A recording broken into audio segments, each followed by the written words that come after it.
Pessoal, vamos começar mais uma sessão de cenário. Boa noite a todos. Bom ter todo mundo aí de novo, né? Mais uma revisão aí das nossas previsões, ver o que está acontecendo, o que está mudando, né?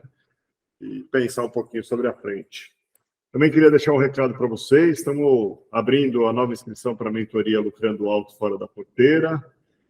Programa aí mais longo, 12 meses. Eu vou botar aqui no chat. Depois, se alguém quiser, pode me contatar no particular, aí eu mando mais informação, se quiser saber mais.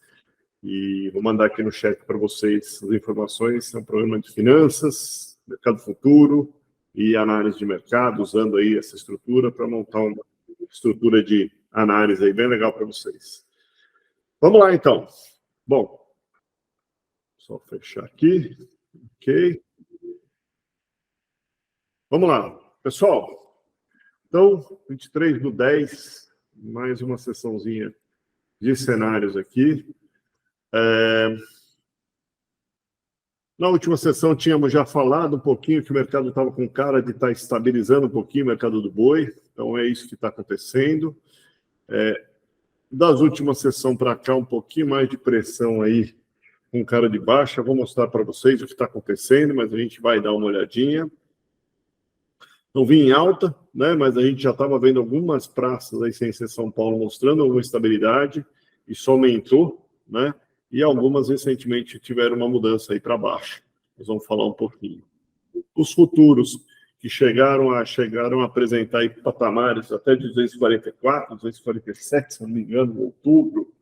O dezembro também chegou a bater em patamares mais altos. Enfraqueceram um pouco, tem trabalhado num patamar um pouco mais baixo, mas ainda com o mercado em estabilidade, que a oferta ainda não chegou, né? Nós vamos falar um pouquinho sobre isso.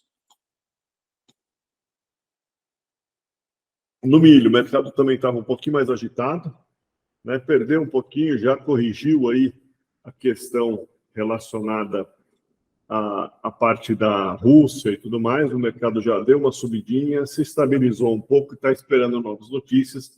Vamos dar uma olhadinha a respeito disso também, né? Então, o mercado que vinha em alta, né? Praticamente ele estabilizou aí nos últimos dias, perdeu um pouquinho de força, mas está de lado, né? E a soja também vinha dentro de um patamar de estabilidade, oscilando aí de 140 e pouco, 150, e tem se mantido, não tem mudado muito do que a gente está esperando. Algumas coisas estão acontecendo que vão trazendo um cenário um pouquinho, uma perspectiva de alguma mudança, talvez, nesse cenário. Vamos falar disso hoje um pouquinho também, tá? Então, estava em 27,91, mas ela caiu em dólar, né? Em Chicago, mas subiu o dólar desvalorizou, agora o dólar valorizou, enfim, em reais ela tem alterado pouco. E isso tem feito com que isso tenha se mantido aí próximo a esse patamar, certo? Vamos lá, então.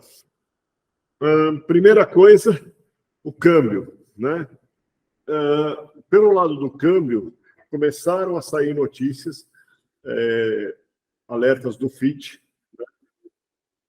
que o que eu falo, que o FID está prevendo que está começando a ter um pouco mais de estabilidade na inflação. A inflação começa a dar sinais de controle, ainda não é certeza, mas deu alguns sinais, e eles começaram a anunciar que não estão acreditando em novas altas dos juros, né? Se tiver muito pouco, mas que talvez esteja no final. Então, começaram a anunciar isso a mercado, né? Os diretores ali do FID, e isso traz, então, um pouquinho de cenário de final, de curva de juros, de alta nos juros, e o dinheiro, então, começa, o dólar, né, o câmbio começa a perder essa perspectiva de subir e se estabilizar ou talvez querer pressionar um pouquinho. Se essa tendência do câmbio dos juros começar realmente a se estabilizar para uma possibilidade de queda futura, ele vai provavelmente pressionar o câmbio para baixo, porque o câmbio começa a se distribuir no mercado em direção aí a buscar outros negócios, né? Sai do risco de buscar os juros altos dos Estados Unidos e começa a buscar em outras economias novas possibilidades aí. No lado climático, houve aí uma mudança que... A garganta seca hoje, pessoal. No lado climático, houve aí uma pequena mudança, né? A gente comentou isso na sessão passada, principalmente no lado aqui do Mato Grosso, onde essa curva para novembro estava um pouquinho menos ampla, né? E ela andou se espalhando novamente, trazendo perspectivas de baixas chuvas aqui na região do Mato Grosso, norte de Goiás, enfim, um cenário um pouquinho pior. E aqui em dezembro a gente também vê aqui esse cenário aqui, aparecendo algumas manchas um pouco para baixo. Quando você olha para janeiro também começaram a aparecer nuvens amarelas aqui que indicam uma menor probabilidade de chuva em algumas regiões, e assim vai para fevereiro. Isso bota, então, eu diria, um cenário de possíveis veranicos aí, mais fortes ou mais, né, em algumas regiões. Veranico é muito difícil de se prever, né? Mas aumentou a possibilidade de veranicos aí. Isso pode trazer quebras de safra aí, ou algum fundamento para quebra de algumas regiões aí, ou redução, pelo menos, na perspectiva inicial de produção. A gente vê isso também aparecendo no IMET, né? Então, esse aqui era o de setembro, né? A atualização de setembro. A gente vê essa região aqui, um pouquinho, manchas mais aqui em cima. Aqui você já começa a ver manchas um pouquinho para baixo, né? E quando a gente olha aqui, dezembro, é a mesma coisa, né? A sessão anterior tinha algumas manchas aqui em São Paulo, aqui no Mato Grosso, agora você vê manchas aqui no Mato Grosso do Sul, as manchas de São Paulo diminuindo um pouquinho, essas manchas no norte de Goiás permanecem, enfim, isso vai trazendo aí um cenário, já olhando dezembro também, com possibilidade de alguns veranicos e atrapalhar aí algumas regiões que podem produzir soja, né? Quando a gente olha o quadro de anomalias, né? Então a gente vê novembro, desculpa, aqui o primeiro quadro, novembro com essa região norte bem complicada, umas regiões do Mato Grosso, e nós temos visto aí vários relatos aí de problemas no Mato Grosso, né? E aqui a revisão de setembro, né, para dezembro, para o mês de dezembro, foi feita em setembro e agora de outubro. Então, a gente comparando essas duas, a gente vê uma ampliação aqui dessa área aqui no Mapito, essa área aqui em Goiás também fica um pouquinho mais estranha, aqui o Mato Grosso do Sul, região importante aqui, algumas regiões importantes pegando também um pouco menos de chuvas. Enfim, um alerta aí, parece que tem o risco de se estender um pouquinho esses problemas climáticos, né? Quando a gente olha as chuvas, essa aqui foi a última sessão que nós olhamos, e então a gente vê aqui Mato Grosso do Sul, né? Uma parte boa do Mato Grosso, o norte do Mato Grosso também, toda essa região, e a gente vê que os últimos 15 dias também com problemas aqui, em algumas regiões aqui bem complicados de chuva. Então isso está trazendo um panorama aí um pouquinho complicado em alguns pontos, né? Olhando soja especificamente, os últimos relatórios aí que a gente tem visto, esse tipo de coisa, tanto a variação um pouquinho cambial, houve uma variação cambial, o real se valorizou, né? Deu uma ajudinha aqui a subir, como também esse quadro de alguns problemas no início do plantio tem trazido, fez com que os Estados Unidos tivesse um pouquinho de alta nos valores exportados, a Argentina que já vinha mais alto e o Brasil também subindo. Alguns deles atingindo os melhores patamares em exportação dos últimos 30 dias, né? Então, a gente vê aí uma mudancinha inicial no quadro devido a essas questões. No Mato Grosso já saíram alguns relatórios e o que a gente está vendo é um plantio um pouco mais atrasado. No entanto, tem ocorrido aí, né? O plantio está com 35%, na safra passada que foi excelente, 41%, ou seja, está atrasado, mas também não está na pior situação, né? mas um pouquinho atrasado. Agora já estamos ouvindo falar, devido às altas temperaturas e pouca chuva, tem provocado uma germinação com muito calor. E essa germinação com muito calor tem feito com que alguns plantios estão voltando para trás e têm de ser replantados. Então, esse veranico, esse clima mudando, eu tenho clientes reclamando também da dificuldade de plantar, está gerando aí um pouco de estresse nesse início aí, e pode se estender por uma perspectiva de clima que nós estamos vendo. Então, a gente já tinha falado isso lá atrás, a lógica precisava começar, agora está começando e o problema está aparecendo. Difícil da gente falar da magnitude disso, mas isso pode provocar problemas. E aí a gente precisa estar alerta, porque um problema, qual o tamanho do problema para a gente poder ter um impacto no preço, né? Então, eu fiz aqui uma avaliação, né? O USDA, a produção global prevista nesse último relatório foi de 395, o consumo global de 379. Então, há aí um excedente de produção, né? De 16 milhões de toneladas, né? Quando a gente olha a produção, está muito parecida com os Estados Unidos, né? Então a gente vê 162 milhões de toneladas na soja. Agora, o que importa é Brasil, Argentina um pouco, mas o grande produtor é Brasil. Quer dizer que se a gente tiver uma quebra aí, ou uma redução, algum tipo de estresse de produção de 10% na produção brasileira, que não é nada impossível, né? Basta um pouquinho de quebra, pode sair 10%, a gente já coloca uma pressão nessa relação aqui entre oferta e consumo, e aí nós começamos a fazer um pouco de pressão nos preços, né? Então, ou uma redução, produtores reduzem um pouco a área, ou uma queda de produtividade, que também pode ser impactado. Temos relatos aí, tanto desse lado de seca nas regiões norte, quanto relatos no sul de problemas de excesso de chuva, né? Causando aí pragas, doenças, fungos, né? E isso também gera problema de produtividade, enfim. Tem coisa acontecendo aí, tem coisa que começou a incomodar o mercado, e se isso permanecer, nós podemos ter alguma reaçãozinha. Se a gente pensar somente em Mato Grosso, que produz 70 no Mato Grosso e a região norte, né, que são aí nessa perspectiva de 162, vão estar aí falando em 40% disso vem do Mato Grosso, dessa região. Então, 70 milhões de toneladas. Nós precisaríamos aí de uma quebra um pouco maior, de 23%, para provocar aqui um balanço, um desequilíbrio nesse balanço e começar a mexer com preços.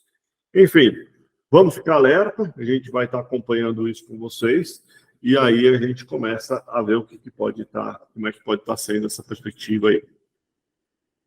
Então, em termos de produção, não houve uma mudança no nosso cenário, muito mais, algumas coisas já começam a aparecer em linha um pouco com o que a gente vinha falando de algum problema climático, que isso podia baixar a produção.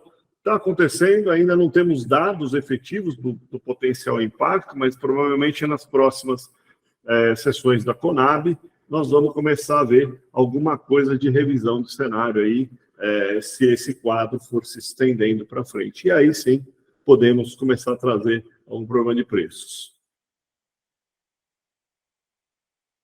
Então, a soja, em termos de... Essa é a soja BMF, mas ela é o espelho de Chicago, né? Então, a gente vê aqui uma reaçãozinha com esse dólar aí que subiu um pouco, algum volumezinho aí de compra, né? Vinha enfraquecendo em termos de volume de compra, primeira reação que nós tivemos aqui nesses dias, relacionado um pouquinho a esses sinais que a gente deu aí, né? Ainda nada muito sério, mas alguma coisa começou a aparecer no radar, certo? Então, o Brasil, que é essa soja aqui em cima, né, em verde, e Chicago, mantendo aí a disponível, já se ajustou. O que estamos ainda com problema, não houve ainda uma correção, é o prêmio de longo prazo para Chicago, de Paranaguá em relação a Chicago. É um prêmio ainda ruim, pouca correção, mas se esse quadro que a gente vem conversando começar a ter algum problema, provavelmente isso aqui começa a se corrigir e as traders começam a ficar mais interessadas em pagar alguma coisa a mais ou garantir um pouco mais da safra, uma vez que podemos ter um quadro de problemas. Então, precisamos caminhar um pouquinho mais, mas tem coisa acontecendo, a gente vai ter que acompanhar para ver se isso gera uma pressão suficiente para essa correção, ok? Em termos de milho, né, também, na última sessão, a gente tinha visto a Argentina subindo bem os preços, aí, pela questão Rússia, pela questão que a gente já havia conversado, e agora estamos vendo alguma reação também nos últimos dias, devido a esse atraso, acredito que é esse o motivo, né, esse atraso um pouquinho de problemas na soja brasileira, problemas possíveis climáticos aparecendo no radar já até janeiro, já aparecem problemas, a gente podemos ter, então, alguma coisa pressionando um pouquinho. Então, a gente já vê aqui Estados Unidos subindo, Brasil na melhor cotação dos últimos 30 dias, a Argentina subiu e estabilizou, e os Estados Unidos vem subindo um pouco também. Então, alguma reação no mercado internacional, né? Os preços de exportação melhoraram um pouco, né? Em termos da Conab não, do USDA, ele também soltou sua revisão, né? Então, agora nós começamos a ter alguma coisa da Conab, que soltou seu primeiro relatório com os dados do USDA. Então, começamos a ter alguma coisa já. A Conab costuma ser um pouquinho mais precisa, vamos chamar assim, e o USDA tende a corrigir em relação, se aproximando da Conab. Então, o primeiro ponto aqui, realmente 23 milhões de toneladas a mais na produção, né, global, esperado aí nesse primeiro cenário da Conab, que botava aqui uma pressão baixista e tudo mais. O USDA fez uma projeção nesse relatório de 129, com uma queda de 5%, 6% em relação à produção do ano passado.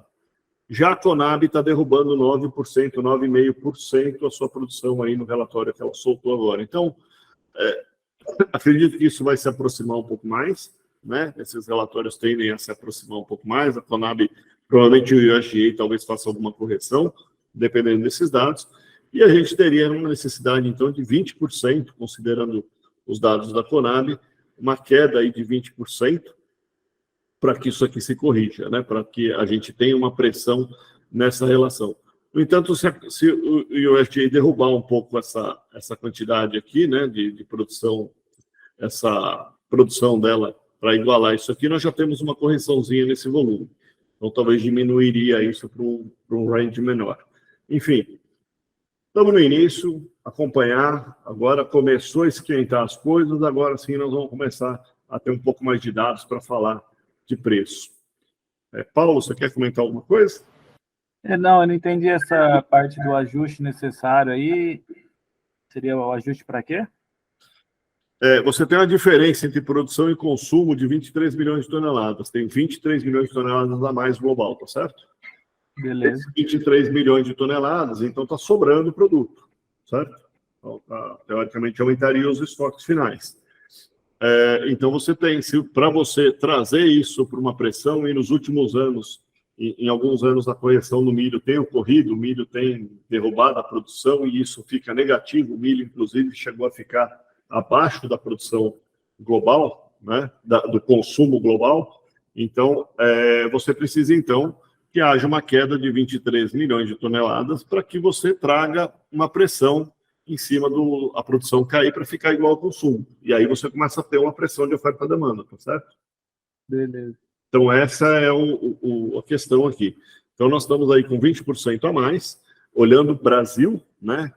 Se a gente, como a safra americana já está posta, e diferente da soja, onde Brasil e Estados Unidos mandam, no caso do milho, você tem outros players. Você tem as questões da Rússia e Ucrânia, você tem... a Rússia e a Ucrânia são muito importantes em termos de não só de milho, como o trigo, que é um substituto bem próximo, e os preços tendem a caminhar paralelo, como nós tivemos aí a questão da Índia nos preços do arroz, que não é tão substituto, mas também gera uma pressão. Então, já temos aquele quadro. Agora, nós temos esse quadro daqui, já com o Brasil soltando uma produção menor que a do USDA, provavelmente corrigimos esse USDA nos próximos relatórios, e aí isso aqui cai um pouco. Precisamos só de uma correção de 15% a 10% aí, se isso aqui se ajustar. Então, 15% a 10% com um quadro que pode se atrasar, podemos ter problemas futuros, não é impossível de ocorrer. Enfim, começou a esquentar o clima, né? O clima está gerando seus impactos e pode trazer problemas. Se a gente olhar a região que pode ser mais afetada, né, por essa questão climática que a gente vem conversando, então o norte ele representa mais ou menos 50% da produção brasileira, né? E para a gente ter um impacto que reduza essa quantidade, seria uma queda de 40%, o que já é difícil. Quer dizer, o Brasil sozinho provavelmente não consegue impactar isso, mas o Brasil, talvez com algumas outras regiões, pode trazer algum impacto. Tá? Então, vamos ficar alerta. Por enquanto, começou a vir cenários que podem trazer uma pressão para o lado positivo de preços, tá? Mas talvez para o lado negativo de produção. Então, mantemos o nosso último cenário, praticamente pouca mudança, muito mais as bolinhas azuis aí, que são os mercados futuros, mudando um pouquinho de posição, mas praticamente um cenário muito parecido, né? Não há muita mudança. O milho começa a dar uma reagidinha em cima desses preços mínimos, né? Começa a dar uma reagidinha, então aquela estratégia que a gente havia comentado de comprar o milho no físico, que estava muito barato, e vender uma estratégia de put futura, garantindo já uma rentabilidade, porque o milho futuro estava pagando um preço muito interessante, ela vai se concretizando com muito. Quem comprou milho físico está se beneficiando da alta e aquele custo futuro já está sendo. Você teve um custozinho, mas está te garantindo que se cair, se por acaso a gente errar o cenário, o futuro cai, barateia o seu milho que já foi comprado barato aqui. Então, aquela estratégia boa está se mantendo como uma boa estratégia, né? Tá nos protegendo. Quem só comprou milho, eu cheguei a ter clientes que só compraram milho no físico, pode melhorar ainda, porque agora subiu o futuro, aquela relação ficou até maior do que a gente tinha falado. Na época estava com 23% de alta entre o milho físico e o milho ali de março, de maio, chegou a dar 23% de alta. Hoje já está mais, certo? Bom, e o boi? O boi também saíram alguns relatórios do USDA, algumas coisas interessantes. Aqui nós temos um gráfico que mostra a produção em cinza e o consumo doméstico global, né? A gente vê que normalmente a produção é um pouquinho maior, né? E a diferença entre esses dois está aqui, plotada na linha amarela. O que é interessante é que a gente primeiro observa aqui que a produção realmente global está muito alta, né? Então nós tivemos alta desde 2016, essa produção global veio subindo, o Brasil é um dos responsáveis por isso, mas isso aconteceu em outros países também. Então há uma produção global. Do ano passado para esse, a produção global está quase estável, mas a gente observa também que a relação, que o consumo subiu e subiu mais do que a produção, porque essa linha daqui, que mensura a diferença, está caindo. Então, a diferença entre a produção e o consumo vem caindo, e isso vai colocando no momento de alta oferta, né? Essa diferença cair, quer dizer que se a produção cair mais para frente, nós temos ainda uma demanda que está forte e podemos ter uma queda de produção, que é o quadro aí um pouquinho para frente, e isso começa a gerar aquele impacto de alguma subida de preço para os próximos anos. Não a curtíssimo prazo, mas começa a aparecer um quadro que pode trazer um benefício de alta de preços no médio prazo. Olhando o lado da produção, e aqui consumo, nós vemos que Estados Unidos, uma pequena queda, né, de consumo, mas uma queda mais significativa na produção. Então, Estados Unidos tem uma queda significativa, por isso a produção global não cresceu tanto, né? O ano passado ele subiu, o Brasil subiu tanto, então nós tivemos uma alta forte. Esse ano já Estados Unidos cai, Brasil sobe ainda, né? China com consumo crescente, né? Então a gente observa aqui China, Brasil com consumo crescente, né? Europa alguma queda, principalmente aí pelo lado das barreiras, dessas questões políticas, né? Então muitas regras, muitas dificuldades de se produzir, então há uma queda tanto do lado do consumo, né, porque há uma queda também na produção, certo? Então, você tem o efeito de queda de produção também impactando aqui esse consumo. A Índia, algum aumento no consumo, no entanto, ela produz mais, então ela também exporta, né, mas também aumentando o consumo na Índia. Eu diria aqui que esses dois players são os responsáveis por esse aumento forte de consumo, com alguma coisa vindo da Índia também. Os outros, pouca coisa, né? E grande oferta aqui na Austrália, que consome muito pouco, você vê que ela é quase estável em consumo, mas ela aumenta a produção, portanto, coloca um excedente aí para exportação forte. Então, aí, nesse ano, nós temos como oferta, né, a China produziu mais, então nós estamos vendo aí uma redução na importação da China, principalmente da China em relação ao Brasil, né?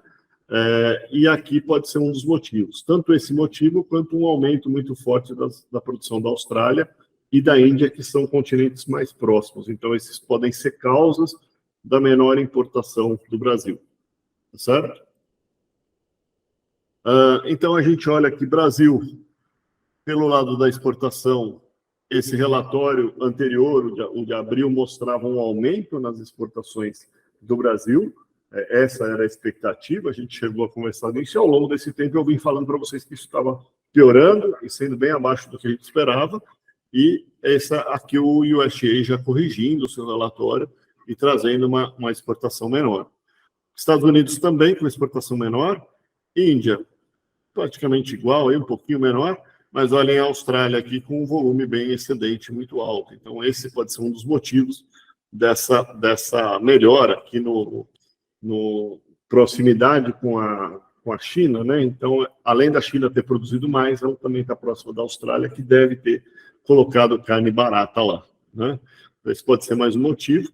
A Argentina praticamente igual, né? Pouquíssima diferença.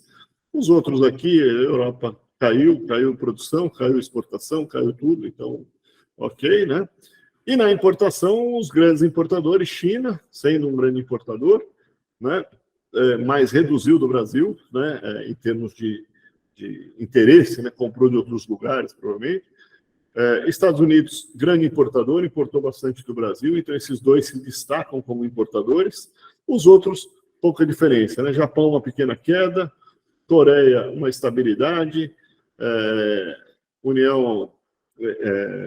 Inglaterra, né, aqui com uma praticamente igual, Europa também, né? Então, enfim, a grande diferença está nesses dois aqui, que foram grandes importadores aí do mercado, certo? Então, nossa perspectiva de preço, por enquanto, a nossa projeção se mantém, né? Com alguns destaques aí que nos últimos dias aquele lado de estabilidade tem aumentado e algumas praças começaram a mostrar um pouco de perda de força, nós vamos dar uma olhadinha nisso. Então, a gente vê um futuro. Eu havia comentado para vocês que mais ou menos eu esperava uns 30, 40 dias para esse preço atingir seu pico. Ele atingiu seu pico aqui com uns 30 dias. Já estamos quase com 60 dias.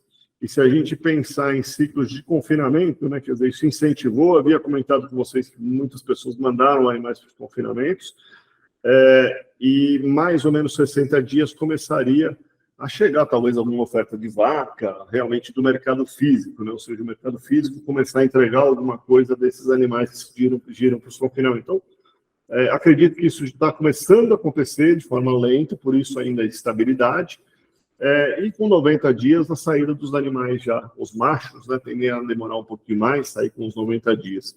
Então, daqui para frente, talvez essa oferta, a minha expectativa, né, é difícil de confirmar tudo isso, tá, gente? A gente vai pegando dado e tentando e compilando, mas a gente vê um movimento de mais estabilidade, algumas praças já mostrando um pouquinho de queda de preços, e isso parece que, então, está chegando um pouco mais de animais no mercado, e o lado da importação, que se a gente tivesse alta de preço, né, quer dizer, estamos conseguindo exportar mais, ou estão importando mais do Brasil, que veio relativamente bem em setembro, vamos ver outubro, mas está me dando sinais que não é nenhuma coisa muito forte e que talvez não está conseguindo escoar o suficiente para manter uma alta de preços, né? Então, o que está saindo de animal já está tapando essa demanda daí da exportação e isso está se equilibrando, parece.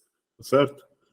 Aumento no volume de vendas, né, em contratos futuros, então vem aumentando, desde esse momento aqui está se aumentando, mais gente posicionada aqui no sentido de venda e não no sentido de compra, que seria uma alta aqui.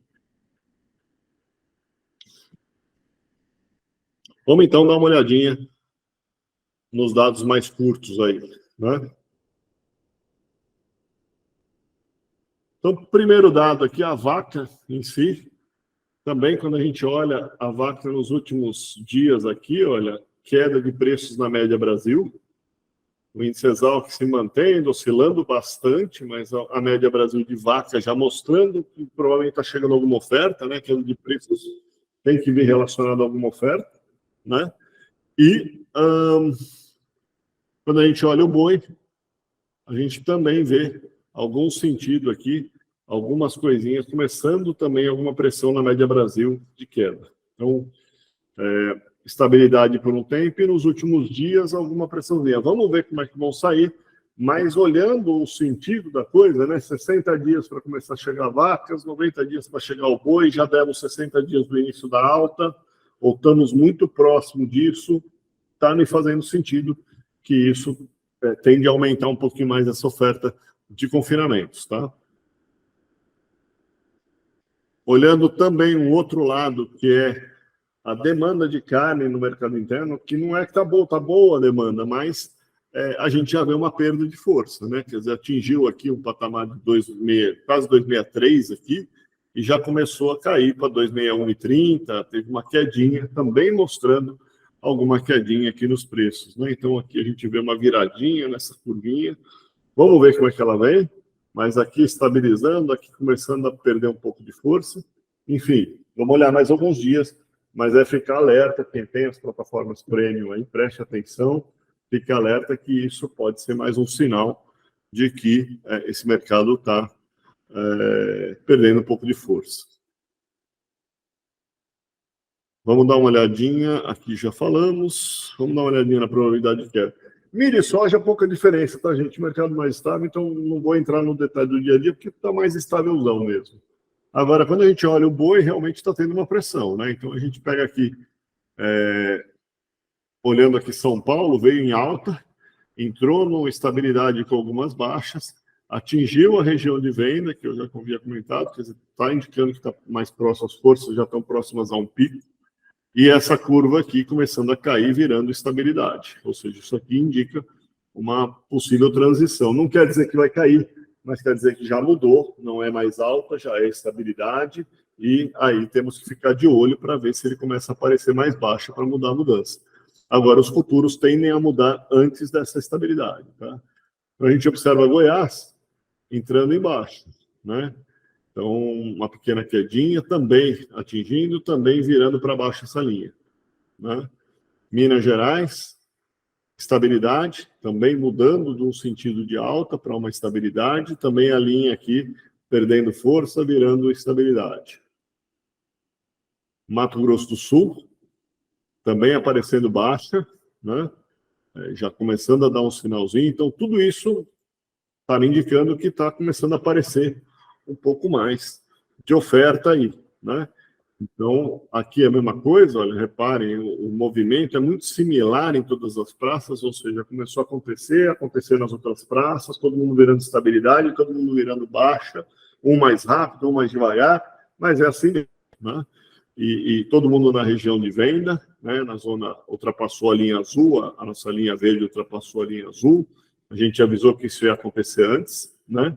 Então tá aí, um cenário que realmente, quem tem aqui as plataformas AgroMove pode ir acompanhando isso, né? Olha aí, virando realmente, parece que em todas as praças, um sinal um pouquinho mais de pressão baixista. Então, o alerta aqui é para esse lado, né?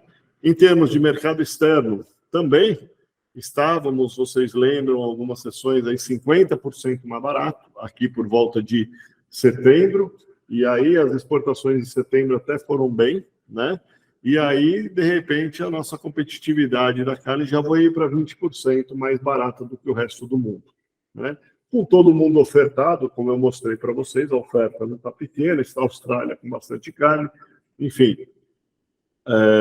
O Brasil perdendo um pouco de competitividade, provavelmente a atenção vai para lá, e isso talvez seja um reflexo aí desse movimento da gente não estar... Provavelmente em outubro começa a sentir talvez alguma coisa de exportação mais normal, né? Mas não com a pujança para tirar e dar força ao mercado de alta. E olhando aqui, então, preços, né? A nossa previsão está de alta, Mas se isso aqui virar baixa, provavelmente ele vai caminhar entre o centro e a linha de baixo da projeção. A projeção aí para 30 dias, uma previsão aí no meio de 240, embaixo de 220, ou seja, se tivermos uma pressão, esse preço pode cair até 220, né?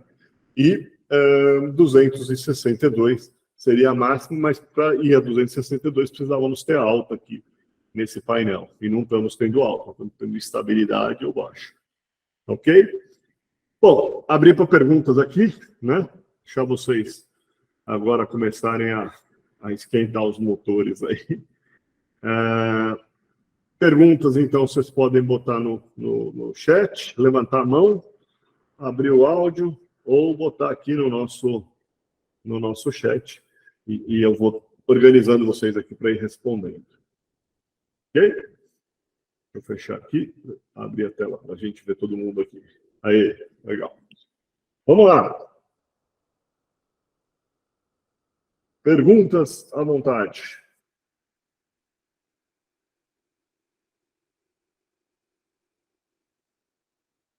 Ixi, parece que tem um mochei a turma. Deu um chá de água fria.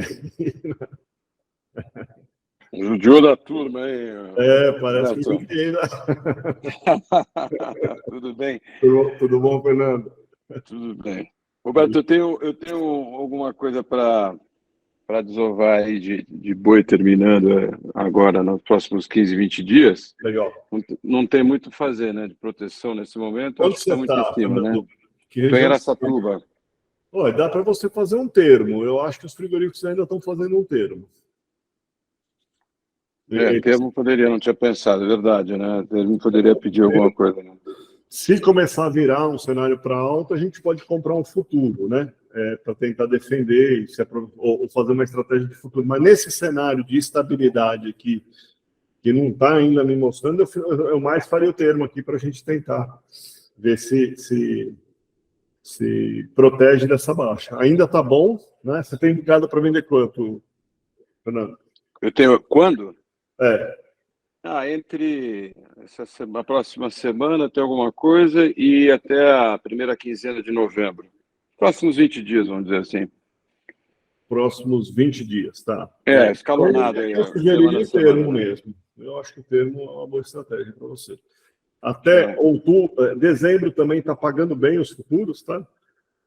Estão próximos das máximas, né? Um pouquinho abaixo, mas muito próximo da máxima. Então, pode ser um termo. Eventualmente, Fernando, às vezes você numa negociação consegue travar o preço sem fazer o termo, quase, né? Só simplesmente lá e o cara te paga 240, vamos dizer, o futuro está dando 237, o final de outubro. E você vai lá e negocia, início de novembro, o cara te paga 242, né? Por causa da negociação, o gado pega o pau, fecha o olho e vai embora. Né? Começa a travar aí, organiza a venda, né? E vai fechando isso daí. Na minha opinião, eu acho que é uma boa, dado esse quadro de não estar se formando um quadro de alta, né? Parece que esfriou um pouco. Eu tenho receio da gente demorar muito e isso começar a cair. A hora que começar, eles podem entrar batendo muito forte nos futuros. A hora que bater no futuro, aí dá a famosa queda, né? De uma avalanche.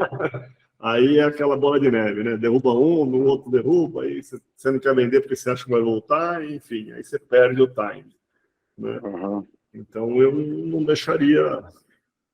Eu me sentiria mais confortável de te deixar vendido.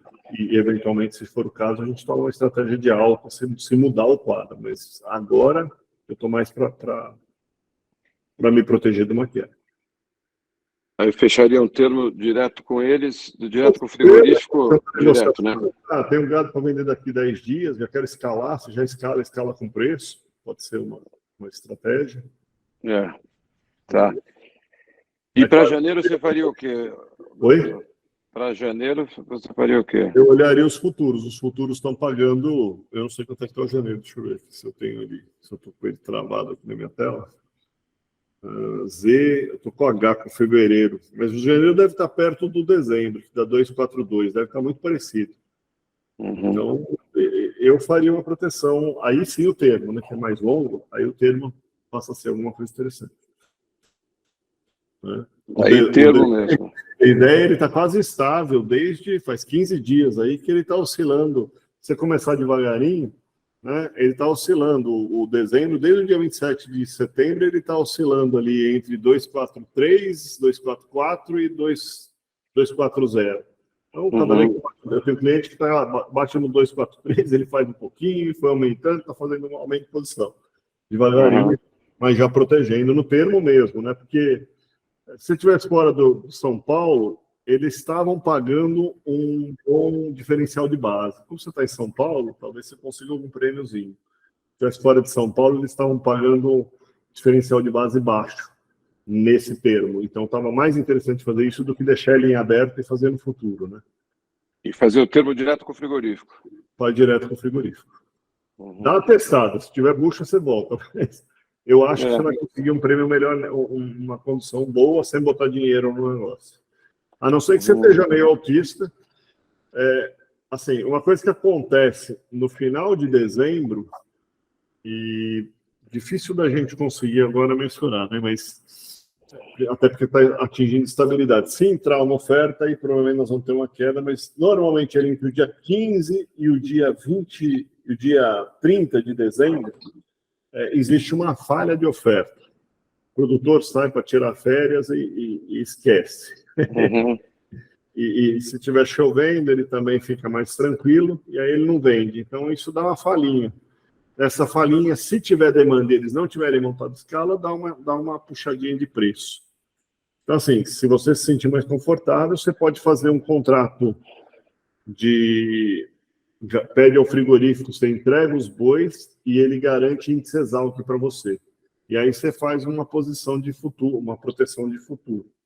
Do tipo, eu compro uma put, por exemplo, e se cair eu estou protegido e estou relacionado ao índice exalc do dia na hora. Então ela vai fechar, sua put vai fechar com o contrato. Se for no início de dezembro, no início de janeiro, você faz o contrato no início de dezembro. Se for no final de janeiro, você faz o contrato no final de janeiro. Depende da sua escala aí. Tá. Enfim. Porque vai depender da chuva também, né? Eu não consigo.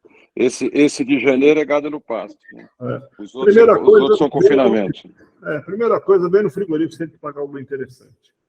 Se tiver bom, você não tem custo nem nada, talvez esse faz um resto. Se tiver ruim, a oferta for muito ruim, aí você conversa. Aí a gente tenta ver se faz alguma estratégia diferente. Mas, a princípio, eu olharia esse lado. Tá bom.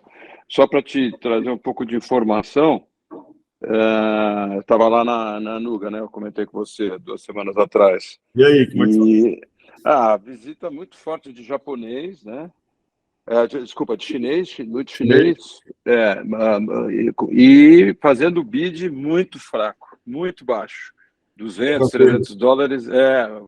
Aliás, eu estou falando errado, 200, não sei dizer, mas um preço muito baixo aí nos bids que eles apresentaram para os frigoríficos durante a feira. Ou seja, um pouco em linha com esse pouco interesse de demanda, né? Exatamente, Um pouco em linha. Validando o que você estava falando da exportação fraca.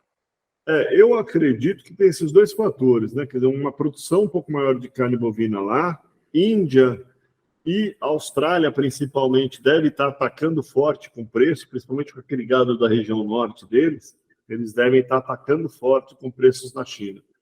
E aí, como eles estão com excedente, eles são obrigados a tirar. A Austrália, ela tem que tirar, ela tira. Então, isso deve estar gerando uma oferta boa, que eles saem fora do mercado, né? Quer dizer, a logística da Austrália é muito melhor, então ela consegue botar um preço posto, né? Mais interessante, e isso deixa os chineses, vamos dizer, enrolando a gente, né? Mais forte, mais corajosos, né? Mais corajosos. Né? Tá bom. Ok? Maravilha, tá ótimo, obrigado. Imagina. O Luiz perguntou aqui do bezerro, vou compartilhar com vocês. Normalmente eu trago uma vez por mês a questão do bezerro aqui, né? Mas já que ele perguntou, vamos abrir aqui um pouquinho e já trazer para vocês.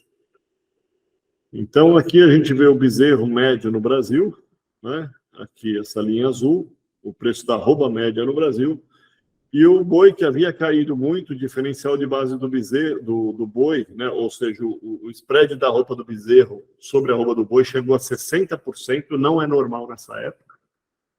Então, mas ele chegou porque subiu muito, caiu muito o preço do boi e o bezerro não foi junto. Caiu só o boi. E eu havia cantado para vocês que isso ia normalizar, né? E realmente, ó, já voltou ao normal, já voltou uma relação de troca boa. Como eu disse, acho que nós estamos numa virada de ciclo. Já passa a ficar bem interessante começar a se posicionar nessas posições de bezerro, aumentar estoques de bezerro para médio e longo prazo, né? É uma estratégia que começa a me agradar. O ciclo ainda não deu 100% da confirmação, mas me parece que nós não vamos mais romper os R$200. Esse quadro parece que está se acomodando com estabilidade, que é o primeiro passo aí, provavelmente, para o ano que vem, uma estabilidade com suave alta, e isso parece que está começando esse cenário. Então, aí nesse quadro, comprar bezerro com essa relação aqui de 20% bezerro mais caro do que o índice Exalc, é uma relação muito baixa, como a gente pode ver aqui, ela realmente está na linha de baixo, essa pontilhada de baixo, que indica uma relação muito favorável para a compra do bezerro, certo? Então, essa minha sugestão aqui parece ser interessante. Para quem, eu não sei qual a posição, Luiz, a sua aí, se você é vendedor de bezerro, você é comprador de bezerro, né? Mas está barato para comprar, está ruim para vender.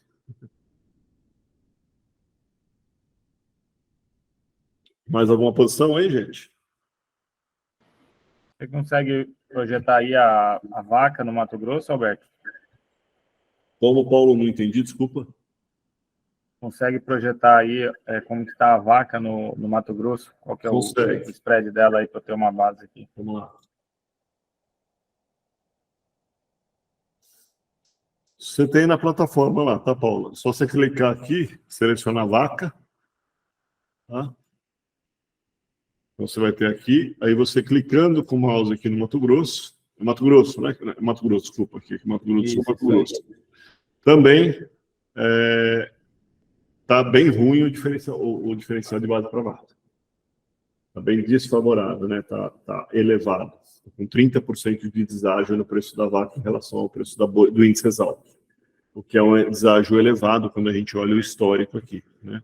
Estender um pouquinho mais para você poder ter uma noção. A gente estende essa barra aqui, você vai ver, olha, está mais próximo à região mais baixa do que ao topo, né?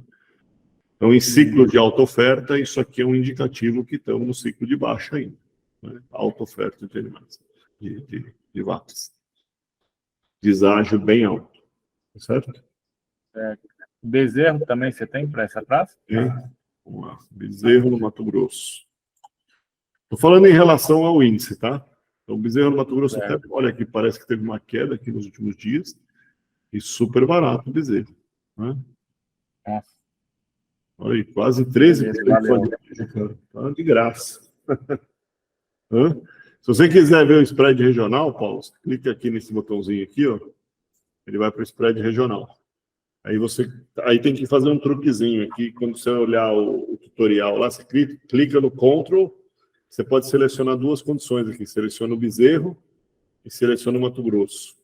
Aí ele vai te dar aqui, ó, o bezerro no Mato Grosso também está barato em relação ao roubo do boi. Tá vendo? Localmente. Sim. Então está muito barato. Certo. Ok? Você consegue fazer essa visualização. O gráfico anterior era o spread só da região, né? Da distância. O gráfico anterior era de São Paulo. São Paulo contra Mato Grosso, ou da região ou do Brasil, né? Aqui no caso está do Brasil. Está Mato Grosso, ele traz só do Mato Grosso. Então você seleciona aqui e ele te traz. Aqui, sempre a linha verde aqui é o índice Exalc, por isso está escrito aqui índice Exalc. Quando aqui o spread regional, ou seja, boi da região contra alguma das categorias da região, você vira essa chavinha aqui. Ali no tutorial tem uma explicação,zinha disso aqui, mas se você ficar com dúvida, mas tá ali. Eu já vi já o tutorial, mas não uso todo dia e esquece. Tem que mexer. Tem jeito. Beleza. Tá? Mas está muito barato. Até eu não sabia aqui, não, porque no geral, ó, ele está caindo, né? Mas aqui no Mato Grosso deu uma porrada aí nos últimos dias. Né? Enfim. Ok? Ô, Cleber, tudo bem? Bom, Alberto. Vamos. É ótimo. Alberto, em relação a essa troca aí de vaca por bezerra aí, que muitos pecuaristas aqui, que eu não tenho experiência, muitos falam isso nesse ano, de trocar a vaca gorda e comprar bezerra para tentar aproveitar o preço futuro aí. O que você me diz? Eu não tenho, a da vaca eu não tenho ela direto, mas a gente viu agora, assim, olhando a grosso modo, que a vaca tá ruim. Você tá Mato Grosso também, né? Isso. A gente viu agora que a vaca em si também está muito aberta. Tanto a vaca quanto o bezerro estão muito abertos em relação ao... Então, eu não tenho um histórico dos dois, um contra o outro, né? Mas eu imagino que a relação não está maravilhosa. Ela está maravilhosa para o boi, né? Mas como a vaca está muito aberta também, então não sei se ela está tão boa de trocar a vaca pela bezerra. Né? Pela bezerra, né? A vaca pela bezerra. Uhum. Agora, olhando um pouco mais de longo prazo, daqui para frente, a tendência é que o bezerro valorize mais do que a arroba do boi. Porque nós estamos matando muita vaca. Então, se a gente olhar, se a sua vaca é boa e é produtiva, não é uma vaca de descarte, não é uma vaca que não está produzindo,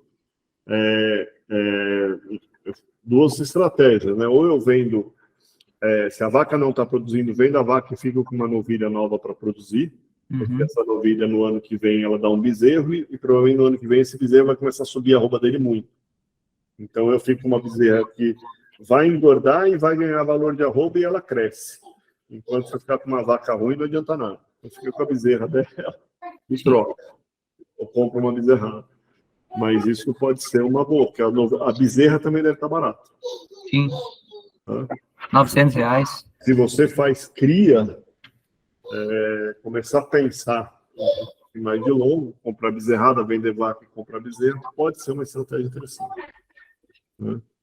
Já que você tem o know-how de cria. Daqui para frente, o bezerro tende a ganhar. E a gente vê aqui, olha, aqui está bezerro contra o índice exalto. O bezerro em ciclos de alta, olha, ele chega a atingir patamares aqui de ser 60% mais cara do que a arroba do boi. Então, hoje ele está quase que zero, né? Ele está com 27% mais caro. Lá, quando chega os picos do ciclo de alta, ele chega a ser 60% mais caro. Isso deve retornar daqui 2 anos aí, né? E a novilha vai valorizar a arroba também, ela vai engordar, ela vai custar mais barato, vai engordar ela do que a vaca, enfim, você está produzindo coisas interessantes aí. Tá bom, obrigado. Ok.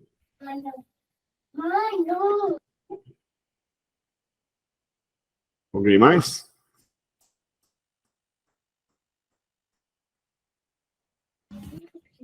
Em relação ao soja, Alberto, o que você... Soja está muito difícil de tomar decisão. Está difícil. É um pouco o que eu coloquei, eu acho que começou a pintar. O ruim é que você está no Mato Grosso, então eu não sei se está te afetando em termos de produtividade ou de plantio. Como é que está aí? Está atrasado um pouco o plantio na nossa região, aqui está um pouco atrasado. Chegou a ter perda ou não? Como? Chegou a ter perda?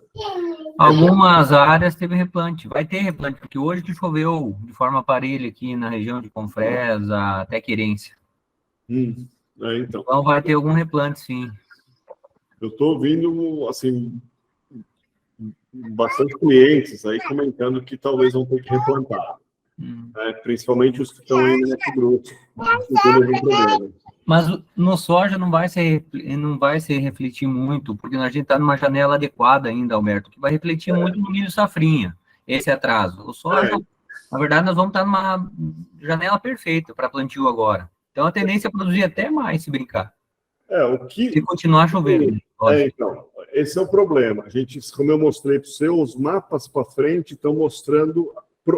Está pior do que estava alguns meses atrás. Está mostrando mais probabilidade de chover pouco. Quanto pouco? Difícil a gente falar. Mas é provável de veranicos maiores em alguns lugares, menores em outros, enfim. Não dá para a gente falar o tamanho disso, mas provavelmente nos próximos relatórios da Conab e os próximos relatórios vai mostrar uma queda de produção. A gente precisa de uma redução de 10% na produção brasileira. Nesse 162 precisa cair 10%. Se cair 10%, provavelmente eles vão começar, talvez não a subir o índice Exalc, o Paranaguá, mas provavelmente eles vão começar a pagar mais na sua região, porque está muito aberto. Tá. E aí eles começam a pagar mais aí para tentar comprar.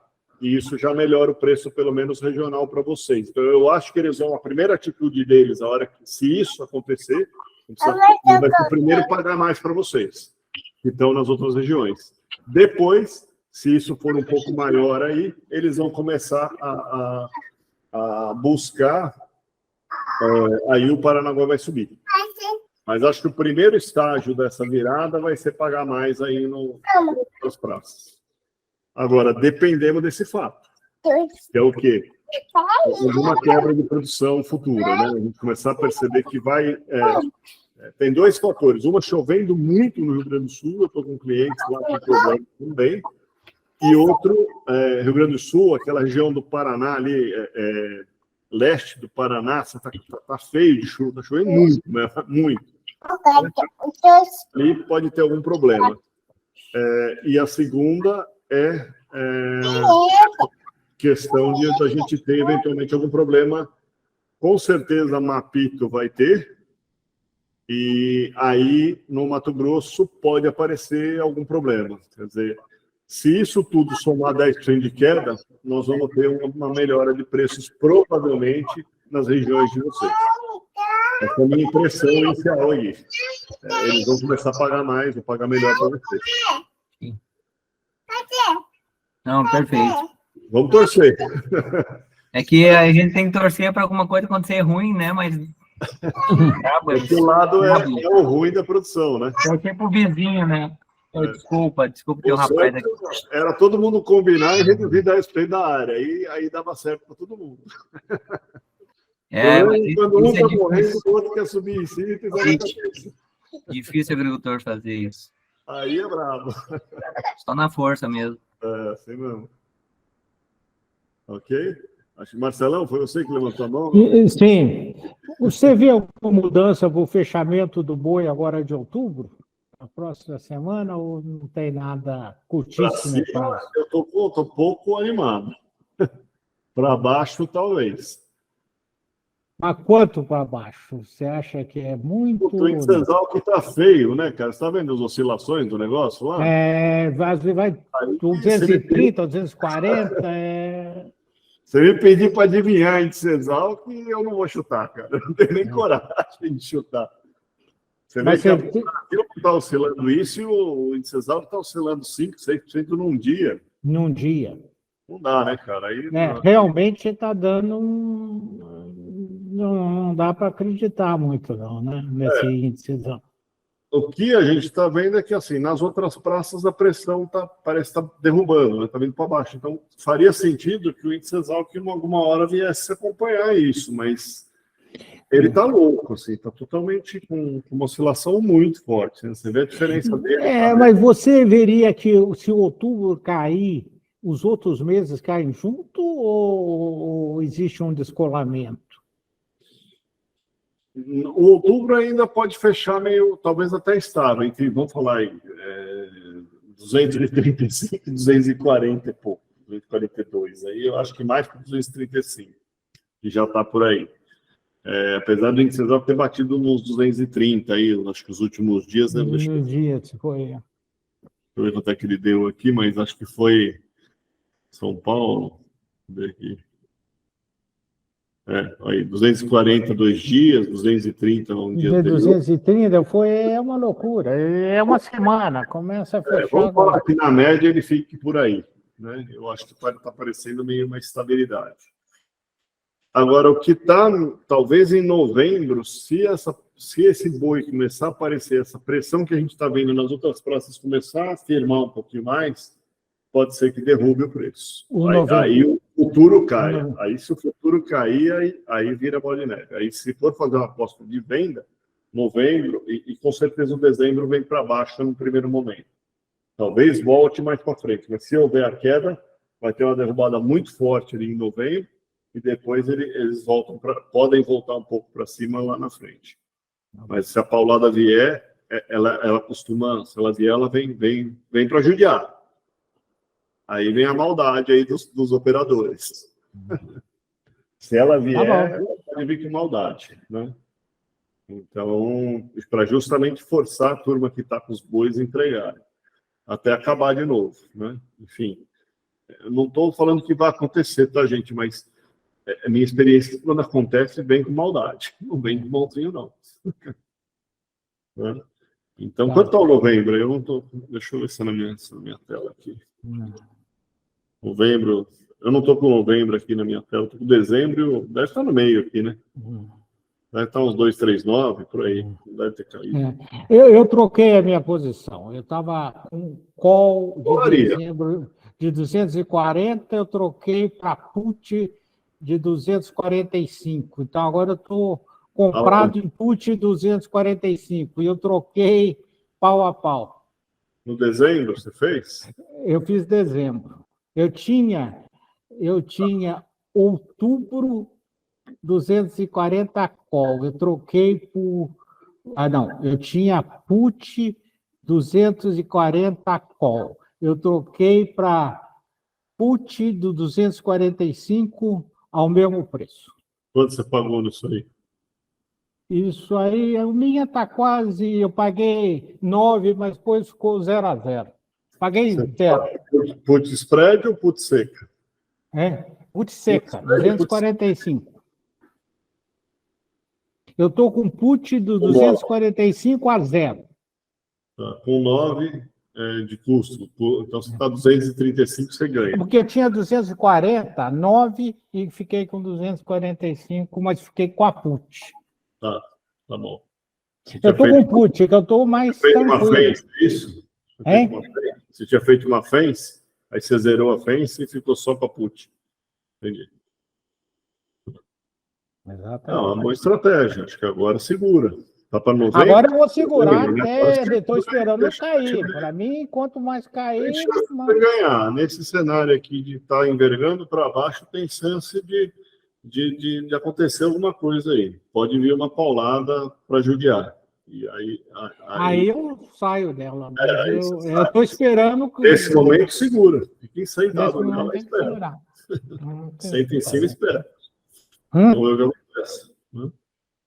Ok? Tá bom. Mais alguém?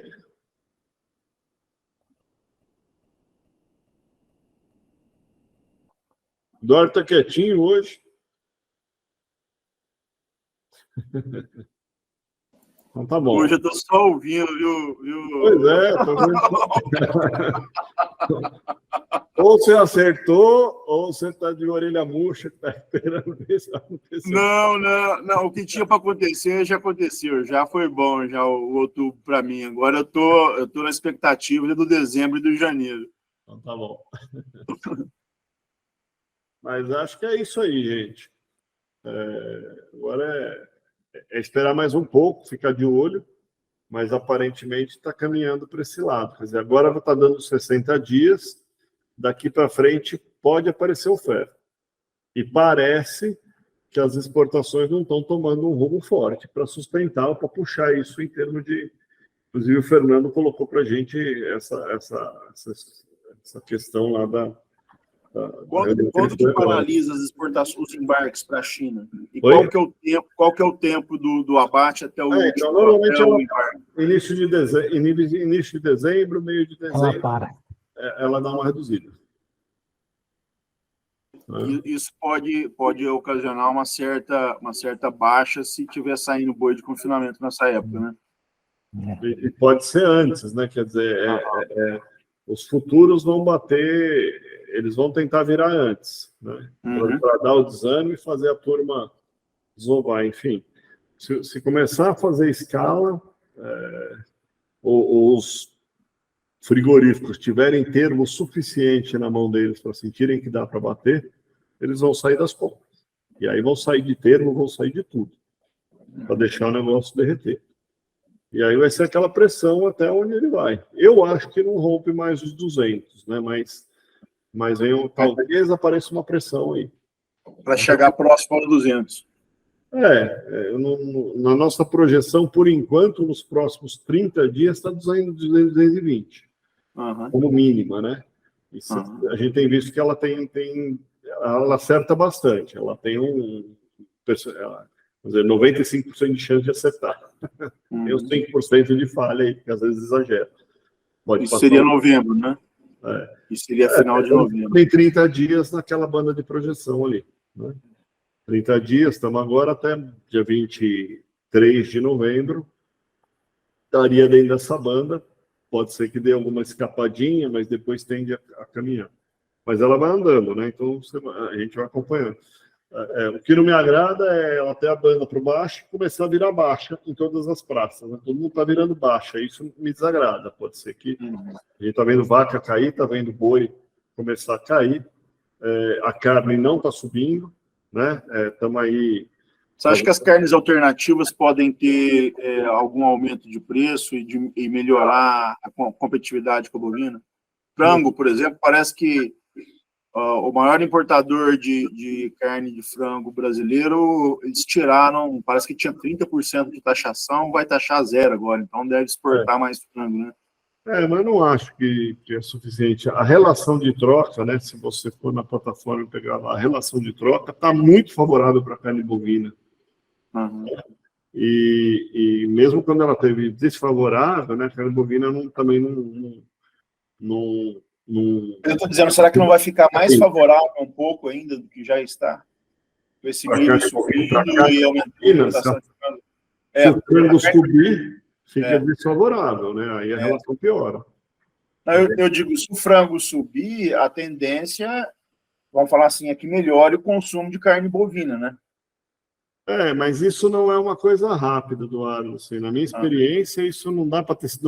A relação que você vê entre a correlação de uma carne com a outra não é tão forte. Ela tem uma, mas ela não é instantânea nem tão forte. Então, querer que em curtíssimo prazo isso se resolva, eu acho difícil.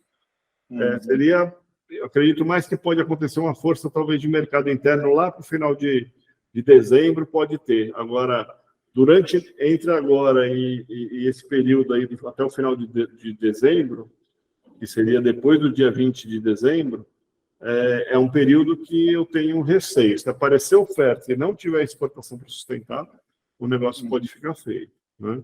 Pode ficar feio, assim, pode ter uma pressão baixista aí. Aqui nessa tela aqui, você tem aqui a relação de troca, né? Favorável é aqui, nessa pontilhada de baixo. Você vê que está muito favorável para a carne bovina. E aqui é favorável para o frango. Então, hoje, o consumidor está comendo carne bovina. Faz todo sentido que ele coma carne bovina, está muito barato, né? Então, deve ter corte de carne bovina aqui que estão 1 para 1. Aqui é a média do casado, né? Ele tem, então, cortes de carne mais barata, de dianteiro, que estão no mesmo preço que o frango. Então, o cara vem e come mesmo, né? Então, está muito favorável, né? Estamos pegando aqui um período, desde 2018, né? Vou até esticar um pouquinho mais aqui, mas já é um bom período, tá barato. Está na relação barata.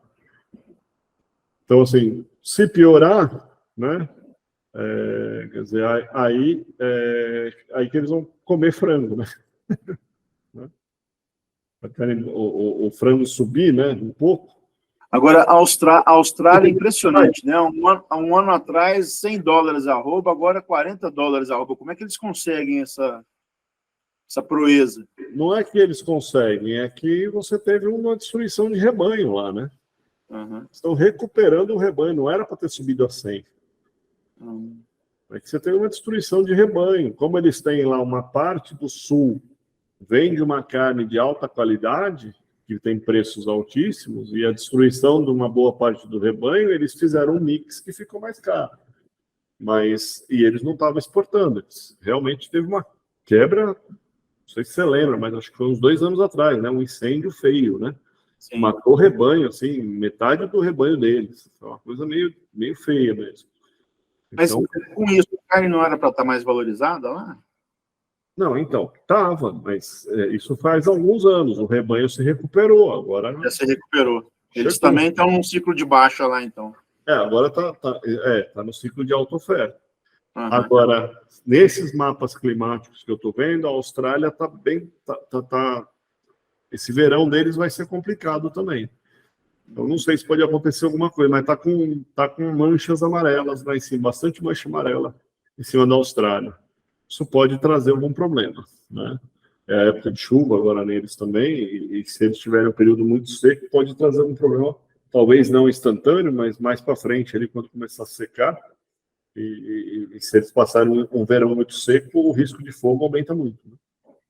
Então, assim, tudo isso, assim, é um pano de fundo, né? Vamos ter que acompanhar para ver esse cenário. Ok. Mas está no pano, já acendeu uma luzinha amarela lá, né? Vamos prestar atenção. Entendeu? Ok? Então, acho que é isso aí, pessoal. Parece que tem mais 15 dias aí para enfrentar um cenáriozinho. Ver o que vai acontecer. Tá bom? Ok. Obrigado. Boa noite a todos. Obrigado a todos. E... Não sei como é que desliga esse negócio aqui. Então, boa noite a todos. Boa noite, Roberto. Obrigado. Um abraço. Obrigado a vocês.